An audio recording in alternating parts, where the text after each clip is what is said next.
Hi, hello everyone. Welcome back to Life Science School. This is Soumya. In this video, I'm going to start with a new subject that is genetics. You can consider this is the very important topic for the KSET examination. Like it is comes under the top five if you're preparing for the KSET examination. If you say like which are the top best you subject that needed to be prepared for KSET, so that is the one subject that is genetics comes under those. Like for example, like you can consider evolution, ecology, molecular biology, plant physiology, and also genetics. So all these will comes under the top five. I mean, you can say you these are the must preparing subjects.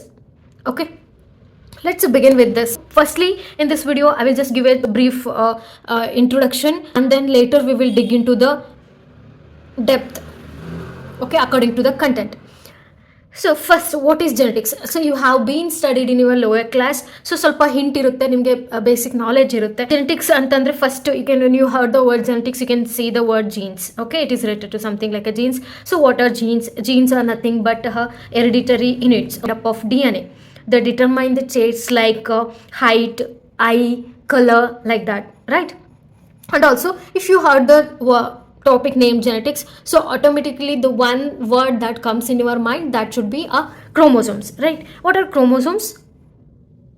So lower classes study madara. It's simple, very simple. Chromosomes, these are like nothing but structures which are inside the cell that contains genes. And also there are two more interesting words that is related to genetics, that you have learned, that is hereditary and variation. What is hereditary? Hereditary is the passing of traits from parents to their offsprings, either through genes or genetic material. For example, ask yourself why you resemble your parents, or you can see the children's, why children's resemble their parents. Like resemblance, like same eye color, like same hair type, even their certain behavior are similar to their parents. Okay, and even some health conditions also, you have to remember this as well. Okay, so some health conditions also that will resembles to their parents. Okay, that is because of the hereditary. Coming to the variations, what is variations? It is mainly occurs due to the genetic constitution, variation in the genetic constitution, because one person is not exactly similar to the another one, right? So that is actually variation. Okay, now let's begin with the first point here. The term genetics was first proposed by Bateson. Okay, ಯಾರು genetics ವರ್ಡ್ನ first propose ಮಾಡಿದ್ದು? Bateson. And what it says, what is genetics means? Genetics means it refers to the study of heredity and variations. So ಜೆನೆಟಿಕ್ಸಲ್ಲಿ ನಾವು ಏನು study ಮಾಡ್ತೀವ? Study of heredity and variations, right? Just ನಾವು explain what is heredity and variation, right? The term heredity was, so ಜೆನೆಟಿಕ್ಸ್ನ ವರ್ಡ್ನ propose ಮಾಡಿದ್ದು Bateson, and the term heredity was proposed by Spencer. Okay, and then what is hereditary? That actually refers to the hereditary means storage, expression, and also transmission of genetic traits, right? That is, I repeat once again, hereditary means it is about the storing the traits and then expressing those traits and transmission of those traits from one generation to another generation ಅಂತ ಹೇಳ್ಬೋದು. Of ಯಾವುದನ್ನ transmit ಮಾಡುತ್ತೆ? Genetic ಟ್ರೇಟ್ಸ್ನ. So that is called as heredity. Okay, the transmission of genetic traits from one generation to another is called as inheritance. So ಈ ಪ್ರೋಸೆಸ್ಗೆ, transmission ಆಗೋ ಪ್ರೋಸೆಸ್ಗೆ ಏನು ಟ್ರಾನ್ಸ್ಮಿಟ್ ಆಗುತ್ತೆ? Genetic traits from one generation to another generation, that is called as inheritance. ನಾವು ಅದನ್ನು ಏನಂತ ಕರಿತೀವಿ? ಇನ್ಹೆರಿಟೆನ್ಸ್ ಅಂತ ಕರಿತೀವಿ. Okay, and the difference in the phenotypes among the individuals of a population or a species is called variations. Variations ಅಂದ್ರೇನು? Phenotype ಅಂದ್ರೇನು? First of all, phenotype ಅಂತಂದರೆ it is a external features or structures or externally ಅವು ಯಾವ ಥರ ಕಾಣ್ತವೆ. Okay, external ನಿಮ್ಗೆ ಯಾವ ಥರ ಅಪಿಯರೆನ್ಸ್ ಆಗುತ್ತಲ್ವ, ಅದರಲ್ಲಿ ಡಿಫ್ರೆನ್ಸ್ ಇರುತ್ತೆ. Okay, the difference in the phenotypes among the individuals of a population. For example, ಒಂದು ಪಾಪ್ಯುಲೇಷನ್ಸ್ನ ಅಂತ ತಗೊಂಡಾಗ ಅದರಲ್ಲಿ ನೀವು ಎಕ್ಸ್ಟರ್ನಲ್ ಆಗಿ ನೋಡಿದಾಗ, for example, if I have to give a simple example, human ಬೀಯಿಂಗ್ಸ್ನೇ ತಗೊಂಡ್ರೆ, in humans like some peoples are too much tall, some peoples are short, some peoples are too much white, some peoples are black, or some peoples are dusky, like that. So major ಆಗಿ ಈ difference ನೀವು ಈಸಿಯಾಗಿ find out ಮಾಡ್ತೀರಾ. So that all because due to the variations. Okay, the difference in the phenotypes among the individuals of a population or a species are called variations. And ನಾವು the question is, ಇದನ್ನು ಕೇಳಿದ ತಕ್ಷಣ question ಏನು ಬರುತ್ತೆ, ಹಾಗಾದ್ರೆ variations ಆಗೋಕ್ಕೆ ಕಾರಣ ಏನು? So hereditary means it's transferring, okay, inheritance ಆಗುತ್ತೆ. Variations, this is going to occur, variations can occur due to difference in the genetic constitution, that is genotypes similar ಆಗಿದ್ರೆ ಸೇಮ್ ಟೈಪ್ ಆಫ್ ಬರುತ್ತೆ, but ಅದರಲ್ಲಿ genetic constitution different ಆಗಿದ್ರೆ so ಏನಾಗುತ್ತೆ ಅದು ವೇರಿಯೇಷನ್ಸ್ನ ತೋರಿಸುತ್ತೆ. Okay, and this variation occurs due to genetic constitution, difference in the genetic constitution, or you can say different in the surrounding, means surrounding here refers to the environment, or both. So these are the reasons for the variation. Okay, now let's move on to the chromosomes. Obviously ನಾವು ಜೆನೆಟಿಕ್ಸ್ನ full ಆಗಿ ಅರ್ಥ ಆಗಬೇಕು ಅಂತಂದರೆ, each topic each content ನಮ್ಗೆ ಅರ್ಥ ಆಗಬೇಕು ಅಂದರೆ ನಾವು ಕ್ರೋಮೋಸೋಮ್ಸ್ ಬಗ್ಗೆ ಡೀಟೇಲ್ ಆಗಿ ತಿಳ್ಕೊಳ್ಳೇಬೇಕು. ನಾವು let's begin with the chromosomes.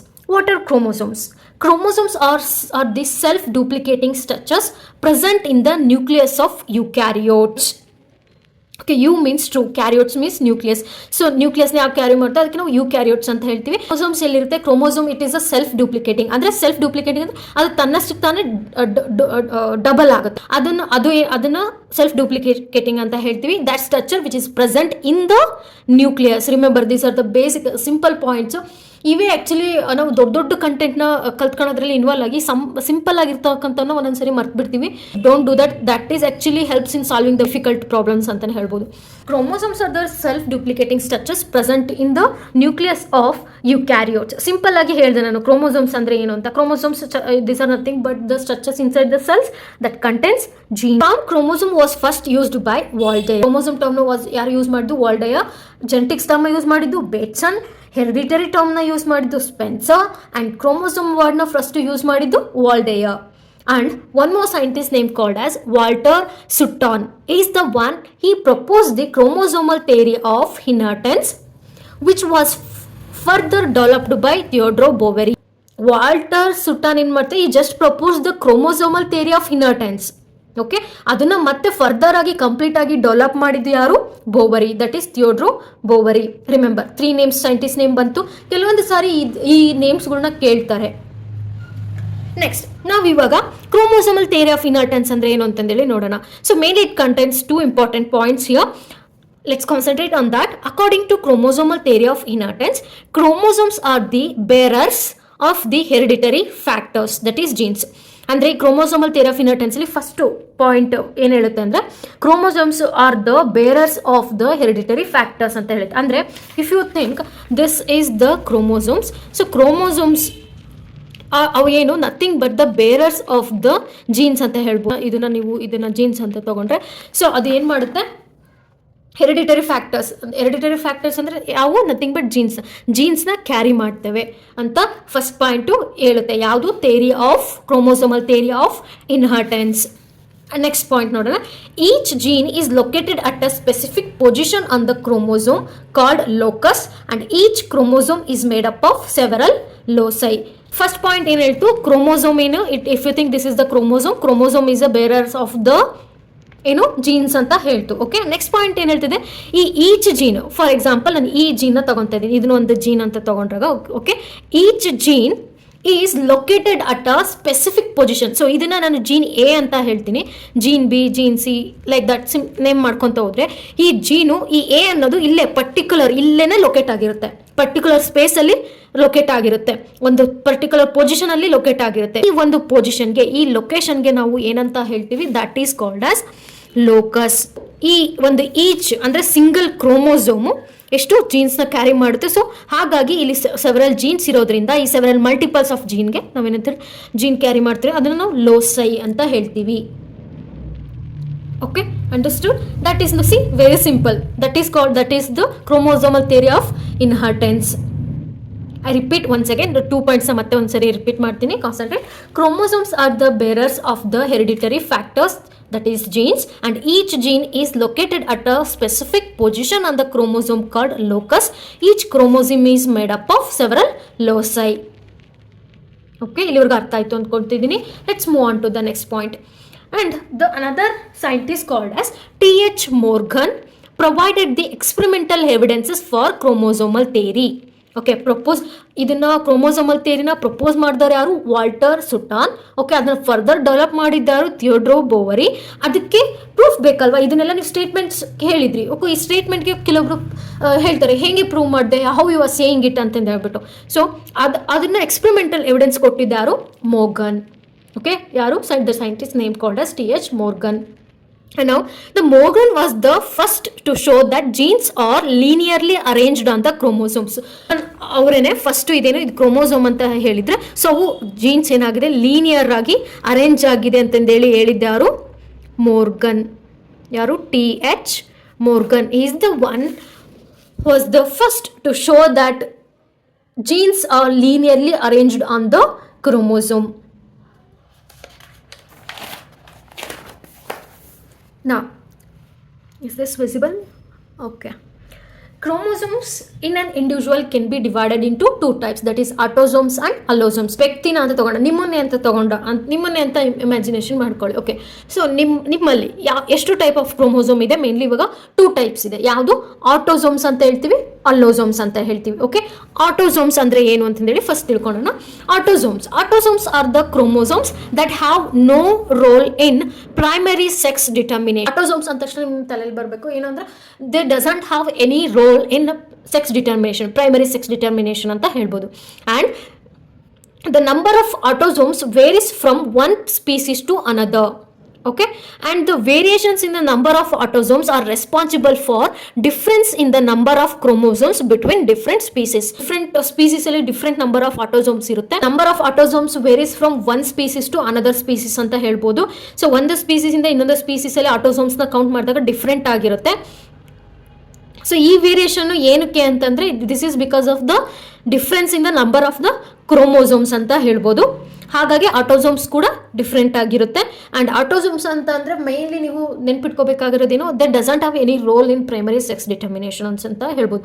For example human ಬೀಯಿಂಗ್ಸ್ನ ತೊಗೊಂಡಾಗ ಟೋಟಲ್ ಕ್ರೋಮೋಸೋಮ್ಸ್ ಎಷ್ಟಿದೆ? 24 ಅಂತ ಹೇಳಿದರೆ 22 are the autosomes and rest is if it is a female XX, if it is a male XY ಬರುತ್ತೆ, ಅಲ್ಲೋಸೋಮ್ಸ್ ಆಗುತ್ತೆ. Next point ಯಾವುದು? Allosomes. Okay, allosomes these are also called as heterosomes ಅಂತ ಹೇಳ್ಬೋದು. Hetero means different are sex chromosomes that are involved in the primary sex determinations.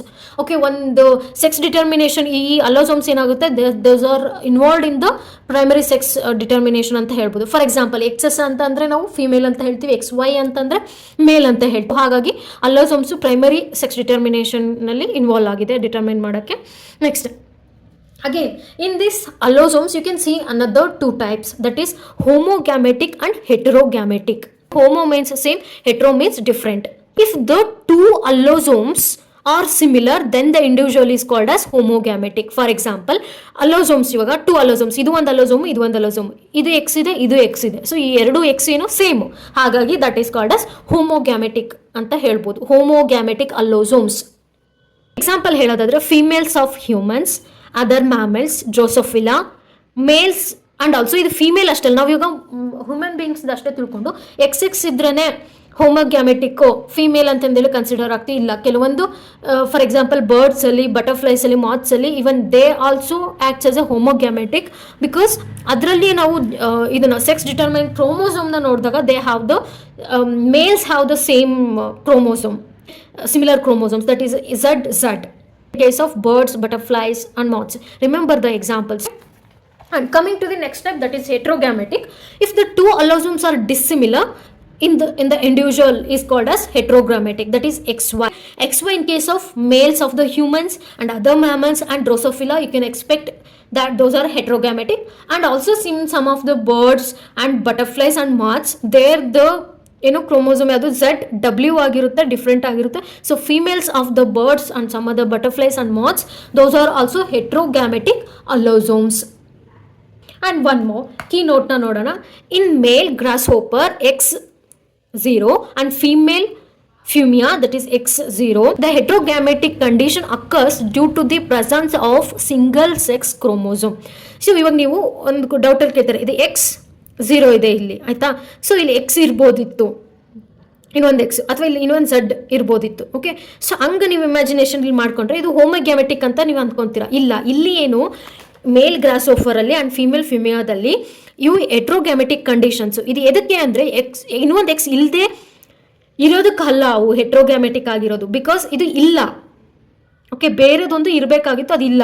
It may be a Y, it may be a Z, it may do anything. Okay, so ಇದು ಅಕಸ್ಮಾತ್ ಇಲ್ಲಿ ಇನ್ನೊಂದು X ಇರಬೇಕಿತ್ತು, ಅದಿಲ್ಲ ಅಂತಿದ್ರೆ ಅದು ಹೋಮೋಗ್ಯಾಮೆಟಿಕ್ ಅಂತ consider ಮಾಡ್ಬೋದಿತ್ತು. But ಇದು ಹಾಗಿಲ್ಲ. ಓಕೆ, ಎಕ್ಸ್ ಇಲ್ಲಿ ಏನೂ ಇಲ್ಲ. ಸೊ ಹಾಗಾಗಿ ಇದು ಹೆಟ್ರೋಗ್ಯಾಮೆಟಿಕ್ ಕಂಡೀಷನ್ ಅಂತ ಹೇಳಿದ್ದಾರೆ. Presence it is due to the in male grasshopper and female ಫಿಮಿಯಾ the heterogametic condition occurs due to the presence of single sex chromosome. Focus on this single sex chromosome that you have to remember. Let's move on to the other points as well.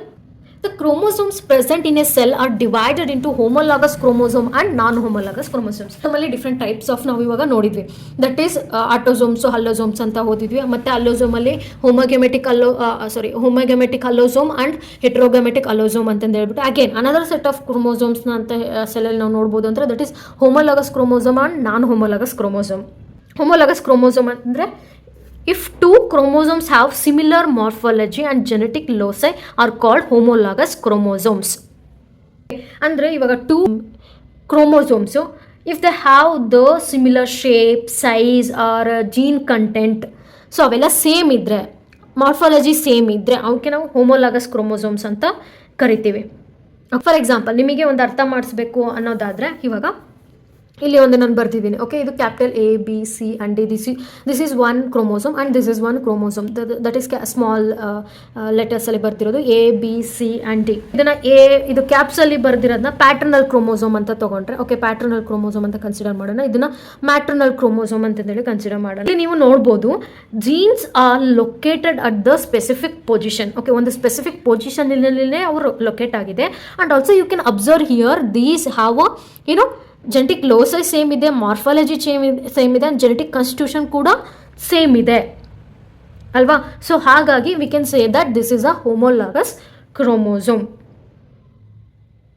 Okay, and this homologous chromosomes undergoes zygote and Pachetine substages, that is during the prophase first of meiosis.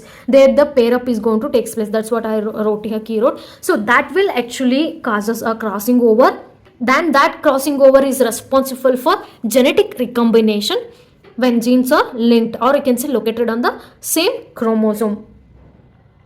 ಅಲ್ವಾ, crossing over ಅಂದರೆ ಏನು? It is nothing but ಇವಾಗ two ಕ್ರೋಮೋಸೋಮ್ಸ್ನ ನಾನು ರಫಾಗಿ ಇಲ್ಲಿ draw ಮಾಡಿ ತೋರಿಸ್ತಾ ಇದ್ದೀನಿ. So two sister chromosomes. Okay, this is chromatid ಅಂತ ಹೇಳ್ತೀವಿ. ಸೊ ಇದನ್ನು ಇಲ್ಲಿ ಏನಾಗುತ್ತೆ, exchange of genetic material between non sister chromatid of non sister. So ಇವೆರಡು ಏನೋ ಸಿಸ್ಟರು. ಸೊ ಇವೆರಡನ್ನು ತೊಗೊಂಡ್ರೆ ಏನಂತ ಹೇಳ್ಬೋದು, non sister chromatid of homologous chromosomes. Okay, ಅಲ್ಲೇನಾಗುತ್ತೆ, this crossing over leads to the genetic recombination. ಅಂದರೆ ಏನಾಗುತ್ತೆ, ರೀಕಾಂಬಿನೇಷನ್ ಅಂದರೆ ಇದರಲ್ಲಿರ್ತಕ್ಕಂಥ ಜೀನ್ಸ್ ಇದಕ್ಕೆ ಎಕ್ಸ್ಚೇಂಜ್ ಆಗುತ್ತೆ. ಅಂದರೆ ಇವೆರಡು ಏನು, ಇದು ಒಂದು ಟೈಪ್ ಆಫ್ ಜೀನ್ಸ್ನ ಕ್ಯಾರಿ ಮಾಡ್ತಿರುತ್ತೆ, ಇದು ಒಂದು ಟೈಪ್ಸ್, ಇವೆರಡು ಏನಾಗುತ್ತೆ, ರೀಕಂಬೈಂಡ್ ಆಗುತ್ತೆ. ಅದಕ್ಕೆ ನಾವು ಜೆನೆಟಿಕ್ ರಿಕಾಂಬಿನೇಷನ್ ಅಂತ ಹೇಳ್ತೀವಿ. ಸೊ ಇದು ಒಂದು ಏನಾಗುತ್ತೆ ಅಂತ ಹೇಳ್ಬೋದು, ಒಂದು ಕ್ರಾಸಿಂಗ್ ಓವರ್ ಅಂದರೆ ಜೆನೆಟಿಕ್ ರಿಕಾಂಬಿನೇಷನ್ ಆಗುತ್ತೆ, ಒಂದು ಹೊಸ ಟೈಪ್ ಆಫ್ ಸೆಟ್ ಕ್ರಿಯೇಟ್ ಆಗೋಕ್ಕೆ ಹೆಲ್ಪ್ ಆಗುತ್ತೆ ಅಂತ ಹೇಳ್ಬೋದು. That is gone to happen during the zygote and Pachetine substages, that is prophase first of meiosis. Next type is non-homologous chromosomes. Non-homologous chromosomes ಅಂದರೆ ಏನು?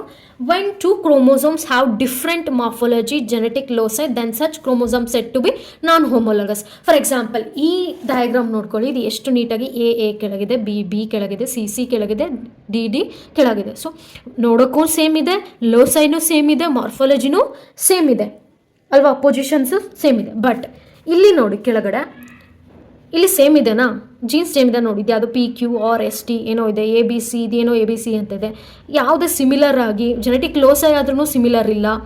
So ಈ ಥರ ಡಿಫ್ರೆಂಟ್ ಆಗಿದ್ದರೆ ಅದನ್ನು ನಾವು ನಾನ್ ಹೋಮೋಲಾಗಸ್ ಕ್ರೋಮೋಸೋಮ್ ಅಂತ ಹೇಳ್ತೀವಿ.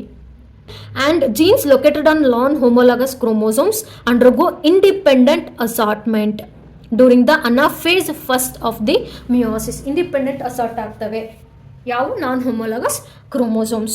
So independent assortment is responsible for genetic recombination when genes are located on non-homologous chromosomes, but whereas in homologous chromosome crossing over is the responsible for genetic recombination. So that is the important point you can say.